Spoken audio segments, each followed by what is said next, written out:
Les fêtes de fin d'année, ça fait partie des moments clés de l'année qui m'angoissent un peu parce qu'il y a un enjeu social très fort. Il y a toute cette phase de il faut faire des cadeaux, il faut penser au bon cadeau à la bonne personne, il faut pas vexer la personne, de se dire ah merde il m'a offert un truc hyper cher, j'aurais dû mettre un peu plus d'argent, ou l'inverse, est-ce que j'ai pas acheté un truc trop cher par rapport à... Et ça va mettre mal à l'aise les autres, parce qu'on a aussi peur de mettre mal à l'aise.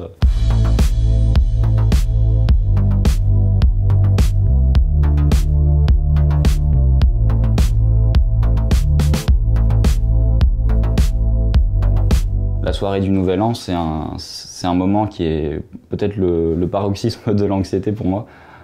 Aujourd'hui, où justement j'ai pris un peu de recul par rapport à tout ça et où ces moments-là restent les plus anxiogènes pour moi. C'est des moments où en fait je sais que voilà, je vais arriver dans un lieu, je vais pas forcément connaître tout le monde et je vais devoir en fait déjà juste rentrer dans une conversation. C'est quelque chose qui, pareil, c'est très naturel pour les gens. Et pour moi, je vais me poser plein de questions. Je vais me dire, avant même d'entamer une conversation, je vais me dire, est-ce que c'est pertinent de commencer comme ça? En fait, j'ai l'impression d'avoir un flot de pensée constant. Donc là, je suis en train de dessiner un personnage que je dessine tout le temps, c'est le cri de Munch. C'est devenu comme un smiley, en fait, pour représenter l'angoisse. Même une fois que j'ai réussi à m'intégrer à une conversation, il faut que je vais toujours me dire ah, je suis pas assez intéressant, je suis pas assez fun. Le fait de se poser toutes ces questions, ça me rend pas très fun, je pense. Et du coup, ça fait une espèce de cercle vicieux. Et je vais me comparer aux autres, aux personnes qui parlent. Je vais me dire ah ouais, c'est pas mal d'avoir dit ça, pas bête d'avoir pensé à dire ça. Bonne blague. Mais par contre, moi, en fait, je me compare. Je suis toujours dans une comparaison comme ça mentale. L'anxiété généralisée, c'est vraiment le moment où toute forme toute situation en fait, va créer de l'anxiété chez la personne.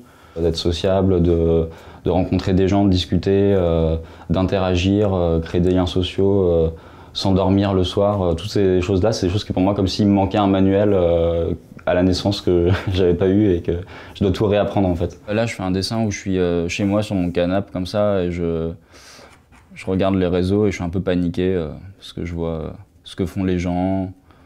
Ils sont à l'étranger, ils font des trucs qui ont l'air sympas, ils ont l'air bien. Et moi, je suis chez moi. Du coup, je suis un peu en stress. Clairement, depuis que je fais la série, ça va mieux.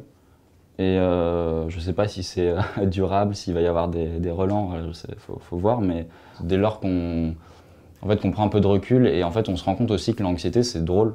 Enfin, c'est quelque chose de très drôle en fait, parce que c'est toujours des situations extrêmes, vécues comme extrêmes, mais qui dans la réalité sont vraiment anodines, c'est des situations quotidiennes. Et je pense que plutôt que de se dire putain mais je suis ridicule, pourquoi est-ce que j'ai réagi comme ça, en fait il faut le prendre avec humour. Enfin, en tout cas moi c'est ce que je fais et je trouve ça juste drôle en fait, et ça rend la vie un peu plus rigolo quoi.